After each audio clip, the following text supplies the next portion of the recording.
Escola dominical, feita pra mim, pra você. Espaço pra crescer e a Bíblia conhecer, sempre junto com você. Sempre junto com você. Sempre junto com você.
Que a gloriosa paz de nosso Senhor e Salvador Jesus Cristo esteja na tua vida, esteja no teu lar.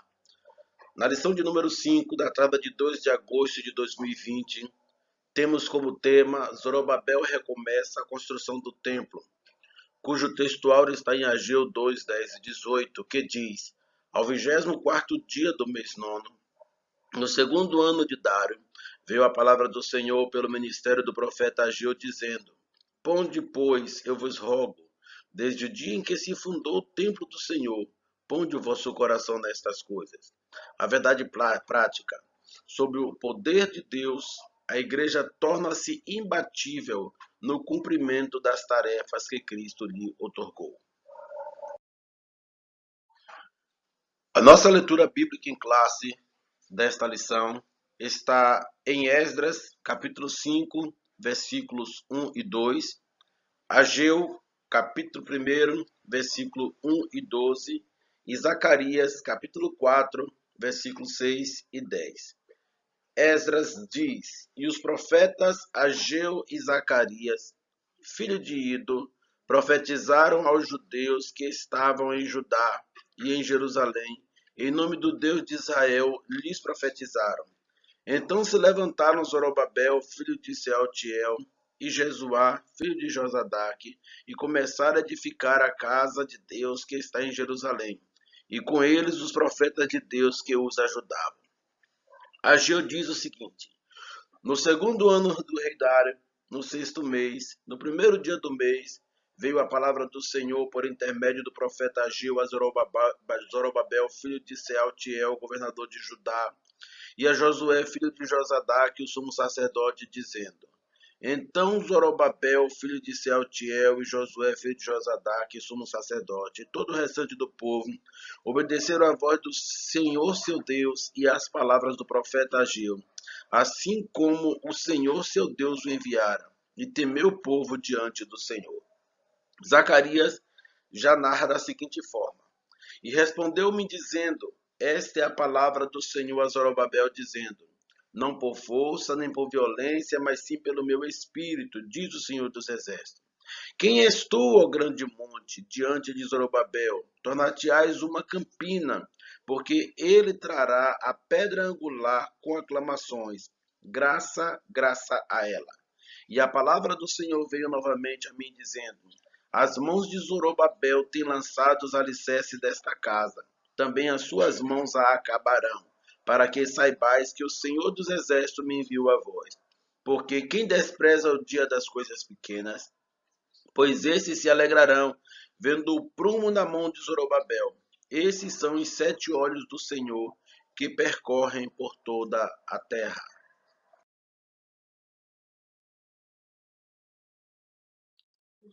Meus amados irmãos, que lição impactante a lição desse trimestre. Traz para nós lições maravilhosas para a nossa caminhada espiritual.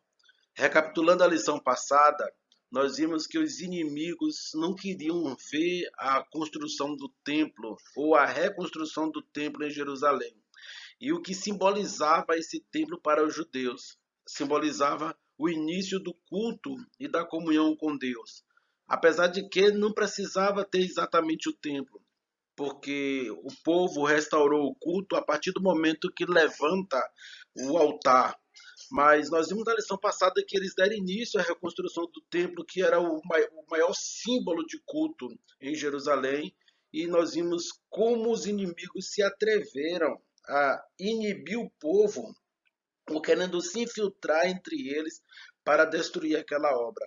Ofertaram sua ajuda, os judeus não aceitaram, tentaram subornar os empregados do governo, que também não aceitaram o suborno para dificultar ou procrastinar a obra.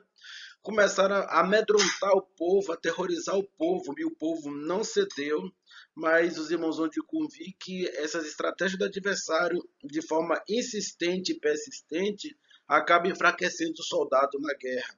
E eles, como não tinham mais outra alternativa, eles fizeram abaixo-assinado e encaminharam até o rei. Foi quando conseguiram paralisar a obra.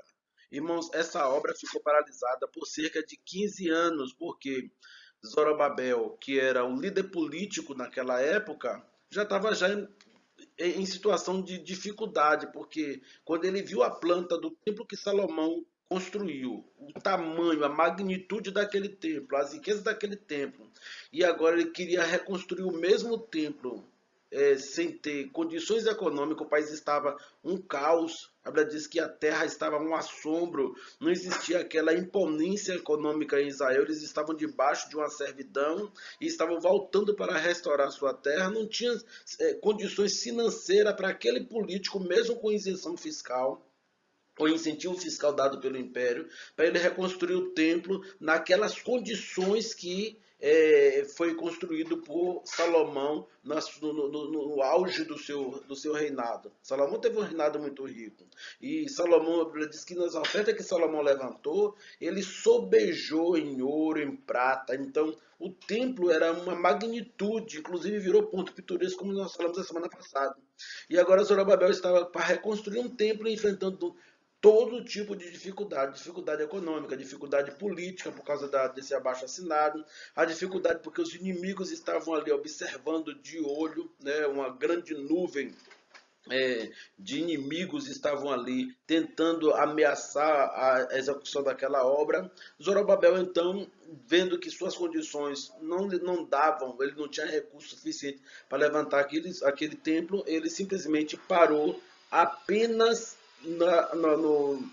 depois que levantou o alicerce.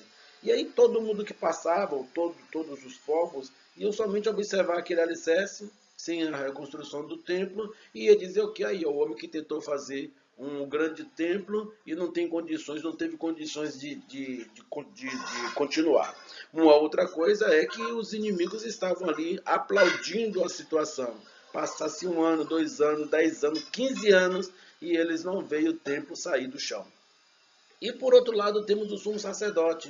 O sumo sacerdote também ficou inviabilizado de continuar a obra por seu estado também espiritual. A Bíblia diz que ele estava com as vestes sujas, era um tição tirado do fogo e ele precisava agora de uma restauração para ter um ânimo pelo menos para enfrentar aqueles inimigos.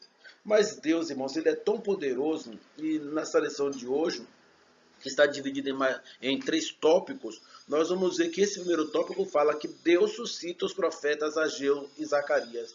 Deus, ele sempre tem uma alternativa para que a sua obra, o seu projeto, não caia no esquecimento e não fique parado por causa dos inimigos. Então, o que é que Deus faz? Deus, ele levanta 2 profetas, Ageu e Zacarias. Quem era Ageu e quem era Zacarias? Nós vamos ver aqui nessa lição de hoje. E quem eram, como estava a situação dos homens que Deus usou Ageu e Zacarias para restaurar ou trazer um renovo espiritual. Deus levantou 2 profetas. E esses 2 profetas, eles falam para Zorobabel, que era o líder político, para Josué, que era o sumo sacerdote, que estava com suas vestes sujas e com um tição tirado do fogo, e fala para o povo também que estava esmurecido diante da situação, ou bem batalhar para reconstruir, restaurar os empregos, restaurar a mão de obra, restaurar a pecuária, restaurar a agricultura, restaurar suas casas, ou bem gastar o que não tinham para reconstruir o templo. Quando Deus ele fala para Zorobabel, ele mostra uma visão de um castiçal ao profeta, um castiçal com 7 lâmpadas, que era o símbolo da obra de Deus. Os irmãos sabem que naquela época o castiçal ele era alimentado, ou a lâmpada, melhor dizendo, era alimentada por azeite de oliveira. O óleo era extraído, passava por um processo de extração e era colocado nas lâmpadas e acesa. E o que Deus mostra para o profeta era que estava esse castiçal com essas 7 lâmpadas, e não era que o óleo era colocado nas lâmpadas, era que o castiçal estava ligado diretamente à oliveira, ou seja, o que era produzido pela planta já caía direto na lâmpada. Foi essa visão que Deus deu para o profeta em relação a Zorobabel. Se Zorobabel agora estava com um grande desafio, que era enfrentar os seus inimigos, ele não tinha força porque ele não tinha um exército preparado para lutar contra os seus inimigos, para garantir a reconstrução do templo. Eles tinham acabado de sair do cativeiro, não tinha um exército formado, uma milícia formada, um grupo militar formado. Então ele prontamente ficou de pés e mãos atados. E agora Deus fala para ele: meu filho, não vai ser nem por força nem por violência, mas é pelo meu espírito. O mesmo espírito que mexeu na consciência do imperador para assinar o decreto, apenas uma assinatura foi capaz de liberar o povo, era o mesmo espírito que estaria movimentando a situação para que a obra recontinuasse. E Deus ele fala para Zorobabel o seguinte: não está vendo esses grandes montes? É porque nós, quando vemos os inimigos se levantando, os problemas que se insurgem, nós só conseguimos ver grandes montanhas à nossa frente. Deus fala para Zorobabel: esses grandes montes vão ser como planície. Porque quando Deus, irmãos, ele quer abater, ele abate e você não vê nada na tua frente a não ser o horizonte. Que Deus abra o horizonte para a tua vida, que os montes agora, neste momento, caiam na tua frente e você possa ver o melhor de Deus que está por vir na tua vida. E agora Deus ele fala para Zorobabel, mas não bastava só Zorobabel, porque Zorobabel era apenas um líder político. Precisava Deus falar com o líder espiritual que levava as necessidades de Deus até o povo, que era o sacerdote. E Deus fala também para ele. Nós sabemos que a necessidade de Josué, o sumo sacerdote, era a necessidade mais espiritual, porque ele estava com sua vida espiritual comprometida. E a mensagem de Deus foi uma mensagem de misericórdia. Deus ele contava com Josué, mesmo ele estando errado. Deus ele contava com Josué, porque Deus ele conta com um homem imperfeito, mas ele com seu poder ele anula a nossa imperfeição, porque diz a Bíblia que o poder de Deus se aperfeiçoa na nossa fraqueza. E a mensagem de Deus para Josué foi uma mensagem de perdão e de restauração, porque era disso que ele estava precisando. Deus disse para Josué que a iniquidade dele havia passado, ou seja, agora Deus estava trazendo uma paz de espírito para Josué, e agora ele poderia ter comunhão com Deus. O diabo nunca mais ia olhar para a cara de Josué e dizer: você é um tição tirado do fogo, ou seja, você já foi servo, já esteve com comunhão, hoje em dia você não tem mais autoridade. Deus ele agora está restaurando e confirmando o ministério de Josué. E o povo também estava desmotivado diante daquela situação, todo mundo se levantando contra a reconstrução do templo e a terra daquele jeito. Os prejuízos eram imensos, irmão. Para os irmãos sabem, quem trabalha nessa área de agropecuária, eles precisam de ter uma boa terra para plantar, precisa das estações do ano estarem contribuindo para a sua produção. Eles precisam de tempo, porque o que se planta hoje não nasce, não passa de mágica. Então, eles estavam acumulando um prejuízo muito grande, consequência dos pecados dele. E a situação ainda estava só piorando. Por quê? Porque eles tinham secundarizado o projeto de Deus, que era a reconstrução do templo. Talvez se o povo, mesmo vendo seus líderes desmotivados, não, nós vamos lutar, vamos continuar e vamos reconstruir o templo, talvez a situação deles fosse melhor, mas só que eles estavam batalhando pela economia e a economia não melhorava. Deus chega ao ponto de usar o profeta Ageu e dizer que naquele tempo, quem recebia salário num saco furado. Quando você coloca dinheiro num saco furado, você chega em casa e não tem mais. E Deus ainda usou o profeta Ageu para falar de forma ainda mais profunda. Vocês olham para muito, mas recebem pouco. E esse pouco que vocês recebem, quando eu abençoo vocês com pouco, eu ainda assopro quando vocês vão para casa. Sabe por quê? Porque minha casa está deserta. Vocês estão preocupados só com suas próprias casas. Ou seja, Deus estava querendo que o povo voltasse a prioridade, a reconstrução do templo para tudo mais dar certo. Deus queria que priorizasse as coisas espirituais, o culto a ele, a comunhão com ele. Então o povo recebeu essa mensagem do profeta Ageu em relação à sua prosperidade. Se vocês investirem na minha casa, eu vou abençoar a economia de vocês, vou abençoar os meios de produção, vou abençoar os recursos que vocês têm, vou abençoar a vossa economia, vou colocar vocês como um país em posição de destaque. E depois que esses dois profetas se levantam para trazer essas mensagens, é claro que o resultado seria positivíssimo. O poder de Deus se manifestou de uma forma tão grandiosa que Zorobabel se encorajou, Josué voltou à comunhão com Deus e o povo abraçou a obra. Mas teve uma coisa, ainda teve os dois profetas que se juntaram ali com o povo para estar sempre estimulando a construção do templo, e eles estavam colados com a construção, estavam unidos. Então essa união fez com que a obra ela desse continuidade.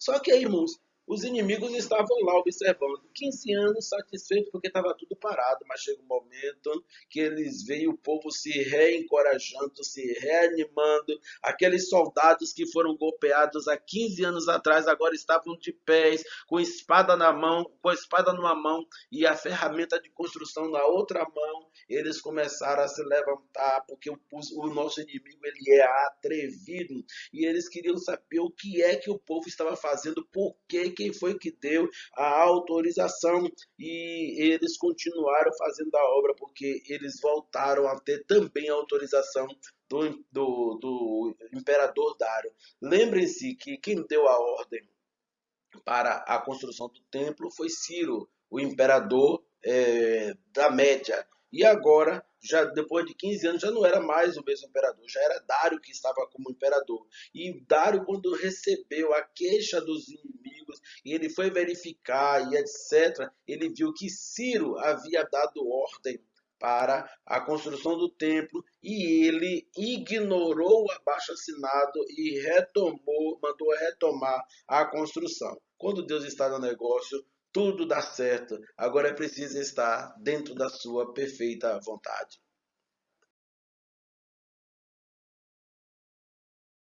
Meus amados irmãos, o segundo tópico da nossa lição, titulado O Ministério Profético, uma prova da manifestação de Deus, que está dividido em mais dois subtópicos, que o primeiro subtópico é manifestações sobrenaturais no Antigo Testamento, que ele relata Moisés e Elias, e a manifestação sobrenaturais no Novo Testamento.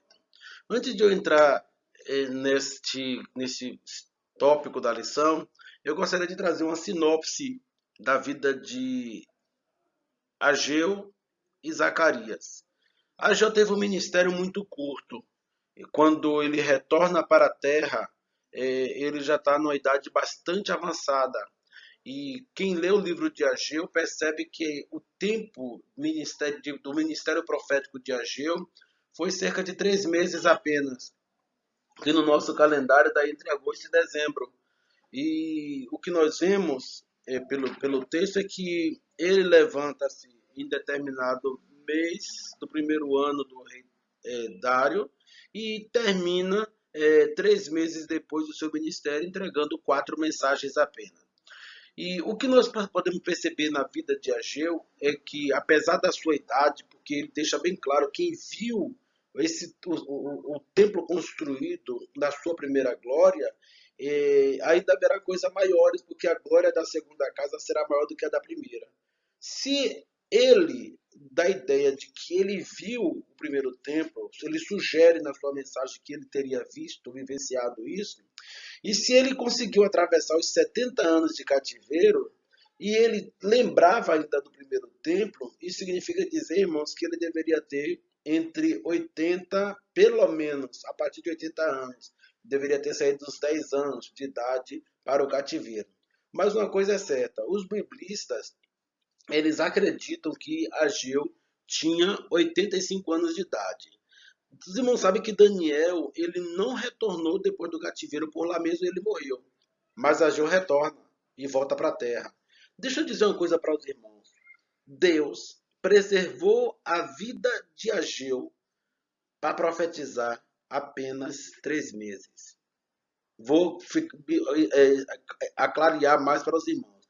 Deus preservou Ageu durante todo o cativeiro para ele entregar somente 4 mensagens proféticas e que seriam cruciais para a reconstrução do novo templo. Ele entregou uma mensagem para Zorobabel, uma mensagem para Josué, uma mensagem para o povo e depois uma última mensagem para todos. Então, Ageu foi preservado por Deus com objetivo. Quem era Zacarias? Zacarias era um profeta mais novo. Certamente Zacarias não viu a primeira obra e também talvez Zacarias tenha nascido, é mais acertado isso, inclusive os biblistas também aceitam essa hipótese de que Zacarias era um profeta jovem e esse profeta jovem certamente nasceu no período do cativeiro. E Deus preserva Ageu com uma outra finalidade. Ageu e Zacarias eram amigos. Então, a forma como Deus usava Ageu influenciou o ministério do jovem Zacarias. Duas gerações trabalhando juntas em prol da reconstrução de um templo e da restauração do culto a Deus. Não existe no reino diferença de idade. Deus ele usa quem ele quer e os mais jovens aprendem com os mais velhos para não perder as referências. O que nós vemos aqui é um Zacarias aprendendo com o profeta Ageu, que era mais velho. Ageu só profetizou 3 meses, só entregou 4 mensagens. Zacarias já tem um ministério bem mais longo, com um livro, inclusive, bem mais comprido. E nesse momento, Zacarias, ele para ter esse ministério, ele precisou de referência, precisou de raiz. E Deus usa esses profetas de uma forma autêntica e os irmãos já viram o resultado. A Bíblia diz que esses profetas falaram para Zorobabel que ele podia começar a obra porque ele ia ver a obra completa. E graças a Deus a mensagem se cumpriu porque Deus ele é fiel. Aí chama-nos a atenção como o ministério profético foi imprescindível na construção da reconstrução do templo.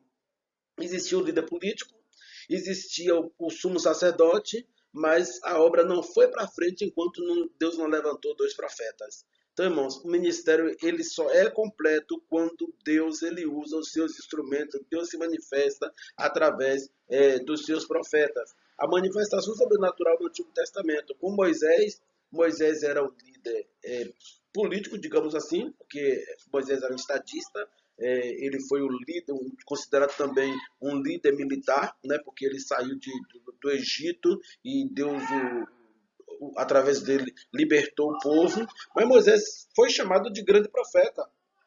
Inclusive ele diz que Deus levantaria um profeta semelhante a ele, e ele estava se referindo de Cristo. Moisés foi a pessoa que arrancou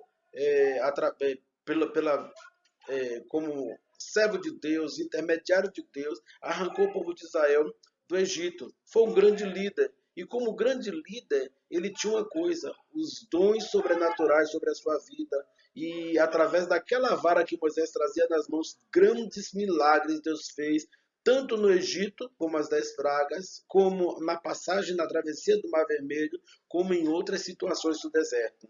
Elias também foi um grande profeta de Deus, estava ali em Israel vivendo um momento de caos espiritual, onde Acabe e Jezabel estavam envolvidos em idolatria e mergulhou o povo também na idolatria a Baal. E Elias ele confrontou a autoridade da época pela ministração das mensagens proféticas e pela sua palavra. 3 anos e 6 meses não choveu, e o maior desafio que ele propôs foi a mortandade daqueles profetas de Baal, que foram 400 profetas de Baal, 450 profetas de Azera, e ele desafiou que o Deus que respondesse com fogo, esse Deus seria o verdadeiro Deus, e ali aqueles sacerdotes de Baal, profetas de Baal, foram mortos, mostrando que Deus, no Antigo Testamento, ele usa profetas para trazer as manifestações sobrenaturais. Mas isso não ficou no Antigo Testamento. No Novo Testamento também houve essas manifestações. Quando o Espírito Santo desce no Pentecoste, em Jerusalém, diz a Bíblia que os dons também começam a ganhar evidência no ministério do povo. E qual é o conselho de Paulo para Timóteo? O primeiro conselho de Paulo para Timóteo é: não desprezes o dom que há em ti. Na segunda carta, Paulo escreve de novo a Timóteo, dizendo: despertes o dom de Deus que existe em ti.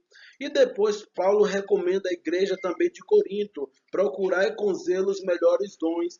Depois também, ainda na mesma carta aos Coríntios, ele diz: procurai com zelo os dons espirituais, mas principalmente o de profetizar.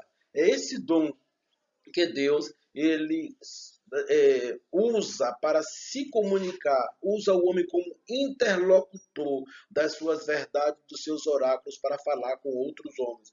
Deus ele usa profetas e esse dom profético até hoje ele é atual, apesar de que existem muitas ramificações religiosas que não aceitem a atualidade dos dons. mas nós aceitamos o ministério profético como algo que perpassou o Antigo Testamento, perpassou o Novo Testamento, e ele é um dom contemporâneo.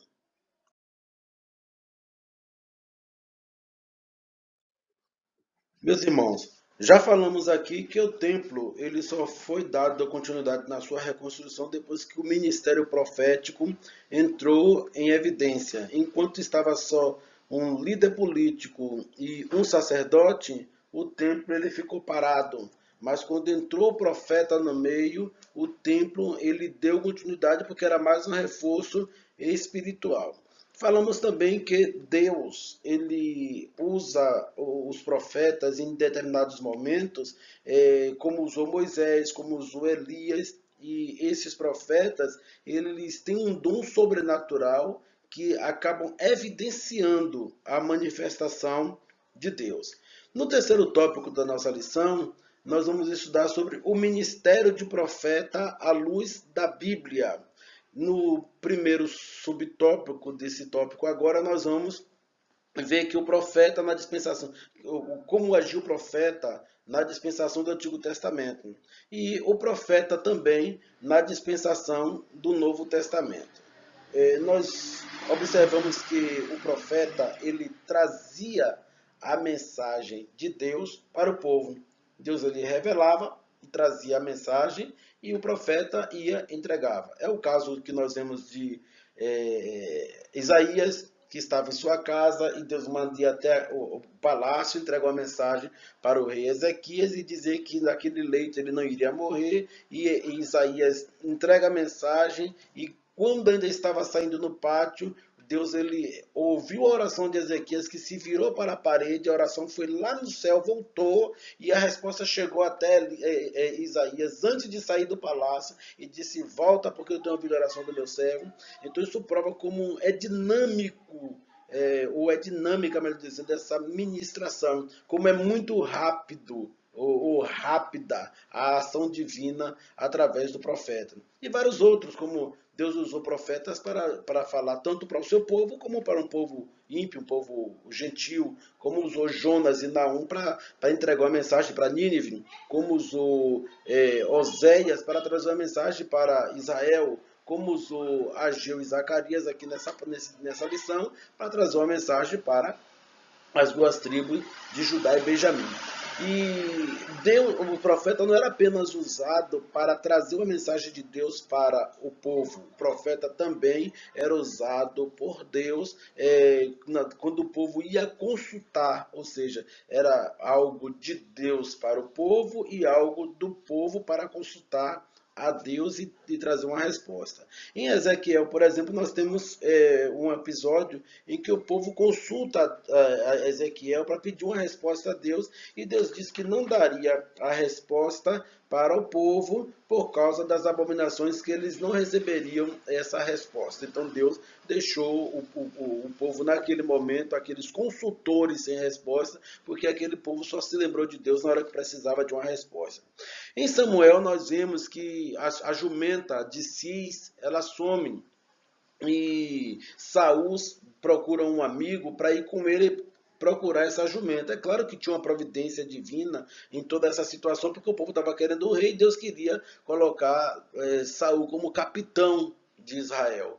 Então, naqueles dias, eles andaram e não conseguiram encontrar a jumenta, e aí o amigo dele teve a ideia: vamos procurar saber do profeta se ele vai ou não dizer onde é que está essa jumenta. Quer dizer, a jumenta já tinha aparecido na casa de Cis, e agora Cis estava preocupado não com a jumenta, mas agora estava preocupado com seu filho, que até então não retornara. E quando chegou até Samuel, Samuel disse para ele: olha, a jumenta seu pai já achou, mas você veio aqui hoje porque hoje Deus já me falou desde ontem que eu iria receber visita aqui, que era para ungir você como capitão de Israel. Então, o profeta era usado para ser consultado, melhor dizendo, até para coisas materiais, até para questão de animais. Um outro exemplo é o Aías, o profeta Aías já velho, com sua audição já comprometida, a sua visão também comprometida. Deus ele fala, olha, vai vir aqui a esposa do rei Jeroboão, que vai consultar acerca da saúde do seu filho, e ela vai tentar te enganar, mas é a esposa dele. E Jeroboão lá, com seu filho doente, resolve, lembra que tinha um profeta Aías, que quando ele era jovem, profetizou que ele seria rei de Israel, e ele quase morre, teve que fugir para o Egito. Depois que o rei morreu, ele retornou e Deus cumpriu a sua promessa, só que ele não foi obediente à voz de Deus, se desviou dos oráculos divinos, e agora Deus estava penalizando ele na saúde do seu filho, e ele queria uma resposta de Deus, queria ver a restauração da saúde do seu filho. E ele prontamente diz, olha, eu não sou digno de consultar o profeta, mas minha mulher se veste como mulher simples da cidade aí, vai até Aías e chega lá, consulta o nosso filho para ver que resposta Deus vai dar. E aí quando a mulher chega, que Aías ouve as pisadas da mulher, ele prontamente diz, de onde vens tu, mulher de Jeroboão? Né? Então, houve uma consulta, na verdade, foi feita, a resposta não foi a que ele queria, a resposta não foi a que Jeroboão queria e nem a mulher dele queria, mas ele não conseguiu também enganar o profeta. O profeta poderia estar com a sua visão física, natural, comprometida, mas a visão espiritual estava sem necessidade nenhuma de um óculo ou colírio para melhorá-la. Então, ela saiu com a mensagem dali de que seu filho não viveria, e realmente a criança não viveu. Então, nós vemos que como os profetas do Antigo Testamento eram usados por Deus tanto na questão de trazer a mensagem para o povo, como também na questão de ser consultado a respeito de determinada situação, e às vezes até a questão de saúde, questão de patrimônio, questão de material. Mas isto hoje, irmãos, ainda existe esse ministério profético hoje. Precisamos separar aqui o dom de profecia do ministério profético, tá? No Novo Testamento, nós vemos que entre os dons espirituais, são 9 dons que Paulo descreve, entre os dons espirituais está o dom de profecia. Mas o dom de profecia não torna ninguém profeta, assim como os dons de curar não transformam ninguém em médico. Ficou clara a comparação? Os dons de profecia não tornam ninguém profeta, assim como os dons de curar não faz que ninguém seja médico, assim como o discernimento de espírito não faz de ninguém psicólogo. Então, não confundam o dom de profecia com os dons, com o ministério profético. O ministério profético ele é perene. O ministério profético ele age na vida do homem que recebe de Deus esse dom sobrenatural. O dom de profecia, Deus ele usa o instrumento como ele quer, na hora que ele quer, quando ele quer. É diferente do ministério profético. No original, irmãos, o termo profeta é sinônimo de alguém que fala em nome de Deus. Esse é o interlocutor de Deus na terra, e ele tem uma mensagem revelada, algo que tem autoridade divina. Ele recebe essa autoridade divina para falar, como se fosse um procurador de Deus na terra. O dom de profecia não significa que a pessoa seja profeta, não. Deus pode usar aquela pessoa em profecia uma única vez e nunca mais. Tá?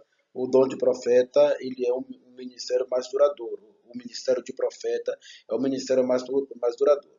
Esse ministério de profeta é o ministério da palavra, para o qual o ministro recebeu de Deus uma preparação especial do espírito profético. E nós vemos essa grande diferença em Atos, no capítulo 21, versículos 8 e 9, quando Paulo ele estava para empreender a sua terceira viagem missionária, e ele sabia que seria a sua última viagem, porque o Espírito Santo já lhe havia revelado. E ele se hospeda na casa de Filipe. E a Bíblia deixa bem claro que nesse capítulo 21, versículos 8 e 9 de Atos, que Filipe tinha 4 filhas que profetizavam, né? Então a ideia que a gente tem aqui é que elas tinham o dom de profecia. O Filipe tinha essas 4 filhas que profetizavam, mas só que depois de uns dias que Paulo estava na casa de Filipe, chegou um profeta a Ágabo. Viu a diferença? As filhas dele apenas profetizavam. Ágabo era profeta. Então, existe uma diferença entre profetizar e ser profeta. E Jesus ele deixa claro em Lucas capítulo 16, versículo 16, que a lei e os profetas duraram até João, e desde então é anunciado o reino de Deus. Ou seja, naquele modus operandi do profeta no Antigo Testamento, é, o, o profeta durou até João. João foi o último profeta. Tá? O primeiro profeta do Novo Testamento, o último do Antigo Testamento, ele encerrou ali o ministério profético, apesar de que nós vemos que o ministério profético em Ágabo, como era considerado profeta, certamente já há uma distinção nesse ministério que é bem diferente do ministério profético do Antigo Testamento. Então nunca confundam o ministério profético do Antigo Testamento com o ministério profético do Novo Testamento, e nem ser profeta e profetizar. São coisas bem distintas. E Jesus ele deixa claro que depois de João, agora é anunciado o reino de Deus. Irmãos, o profeta ele existia no Antigo Testamento porque o Espírito Santo era dado sob medida. Nem todos tinham direito ao Espírito Santo. O Espírito Santo era compartilhado com um ou dois ao mesmo tempo, e o povo só ouvia de Deus a resposta através desse único profeta. Tem uma vez que no deserto Moisés estava sentindo-se sobrecarregado, ele conversou com Deus, Deus ele mandou Moisés escolher 70 anciões em Israel, e Moisés escolheu esses 70 anciãos, e ele marcou no dia uma reunião no arraial, e Deus disse para ele que naquele dia Deus ia repartir com esses 70 anciãos o espírito que estava na vida de Moisés. Moisés seria profeta e eles também ajudariam nesse ministério profético. E diz a Bíblia que dois desses escolhidos, eles não foram para o arraial, eles ficaram nas suas tendas. Sabe aquelas pessoas que gostam, Deus tem um chamado, mas ele gosta de ficar se escondendo, gosta de ficar no canto? Então, a Bíblia diz que Deus tirou do Espírito que estava sobre Moisés, compartilhou sobre aqueles que estavam no arraial. Daqui a pouco vem alguns homens de lá dizendo: Moisés, não foram esses que Deus escolheu? Porque tem dois homens na sua tenda, nas suas próprias tendas profetizando. Aí Moisés pergunta para aqueles homens se eles estavam com ciúme por Moisés, que ele gostaria que todo o povo fosse profeta. Tá? Então, se todos fossem profetas, todos teriam o mesmo acesso ao trono de Deus, não precisaria estar compartilhando os seus segredos com ninguém, muito menos estar aguardando numa fila para consultar um profeta, porque quando nós temos intimidade com Deus, não tem fila, a ordem é aleatória, Deus ele responde quem pede com fé e com veemência, e não precisa de estar se expondo para receber uma resposta da parte de Deus. Então Moisés já sentia essa necessidade de que todos fossem profeta. Deus ele promete através de Joel que nos últimos dias derramaria do seu espírito sobre toda a carne. Então, quando Deus ele fala isso, logo não vai ter mais necessidade de que tenha um profeta consultado ou alguém da parte de Deus para trazer uma resposta para o homem. Então, essa é a grande diferença entre o profeta do Antigo Testamento e o profeta do Novo Testamento, e também a diferença entre o profeta do Novo Testamento e o dom de profetizar que Deus ele usa naquele momento, e não quer dizer que a pessoa está disponível a todo momento para ser, inclusive para ser consultado.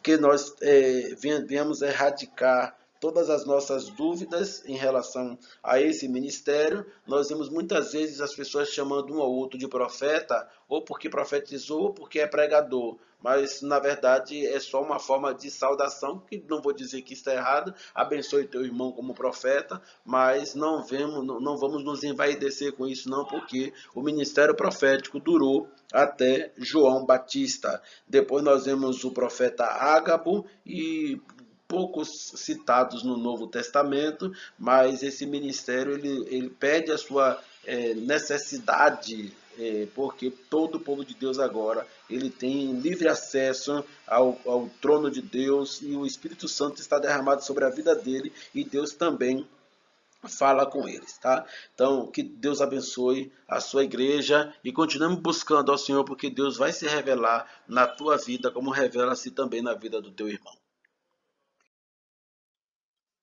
Concluindo, independente do tempo em que o servo de Deus espere por uma solução, o socorro divino certamente virá da forma mais inusitada. Ele sempre tem uma resposta, uma solução, uma saída, uma vitória, uma provisão para socorrer o seu povo. O mais impressionante é que ele, mesmo sendo Deus, pelo ministério profético, não deixa os seus desavisados. Glória ao Deus onipotente, onisciente, onipresente, eterno e imutável. Senhor, meu Deus e Pai, graças te damos por esta rica oportunidade que nos tem dado de estarmos aqui, mais uma vez aprendendo da Tua Palavra. Obrigado por encontrar esta família, meu Senhor, unida, gozando de saúde, ó Pai amado, e firme na Tua presença. Nós te suplicamos uma bênção toda especial para este lar que está sendo alcançado agora pela mensagem bíblica. Te pedimos que venha entrar nesta casa, meu Senhor, resolver todos os problemas, meu Senhor.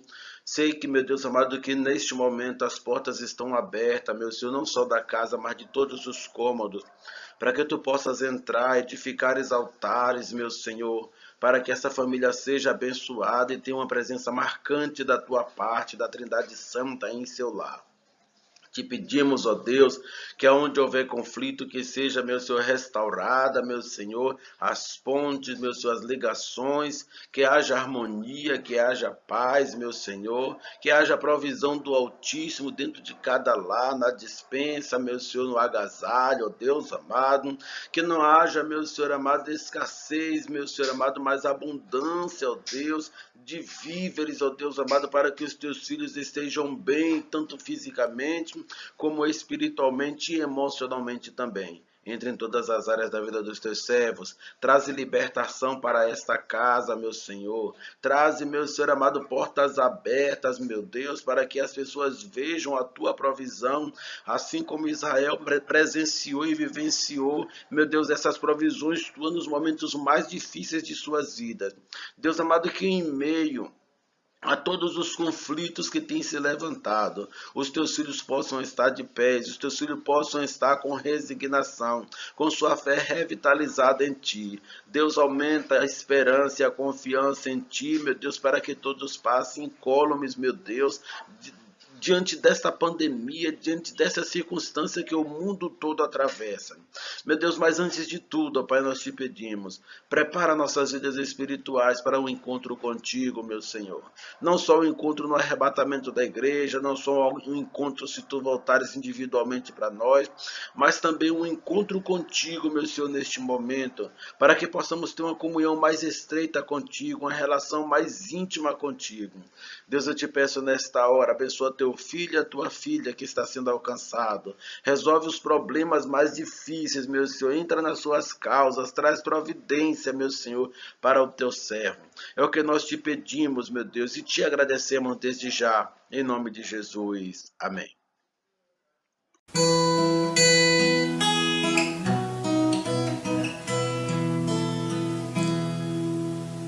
A graça de nosso Senhor e o amor de Deus e a comunhão do Espírito Santo sejam conosco. Amém.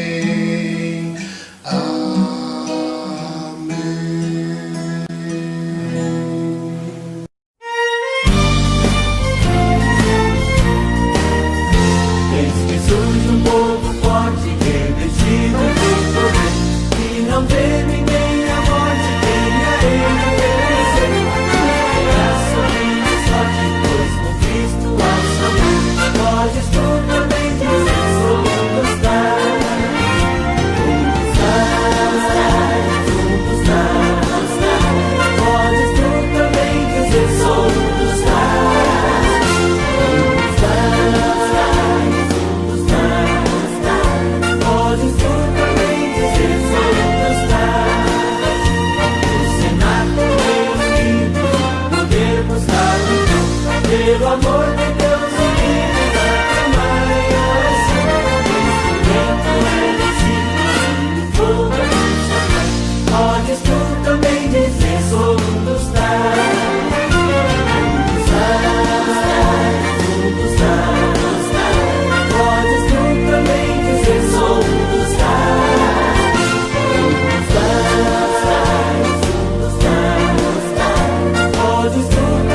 pelo mundo perseguido por levar a sua vida, e agora revestido com poder ao mundo dar. Podes tu também dizer: sou um dos tais, um dos tais, um dos tais. Podes tu também dizer: sou um dos tais, um dos tais, um dos tais. Podes tu também dizer: sou um dos tais. Oh, não sejas descuidoso pra buscar o dom de Deus, dom que te fará glorioso pra te abrir o coração. Deus maravilhoso, clamando ao mundo, poderás então dizer: sou um dos tais.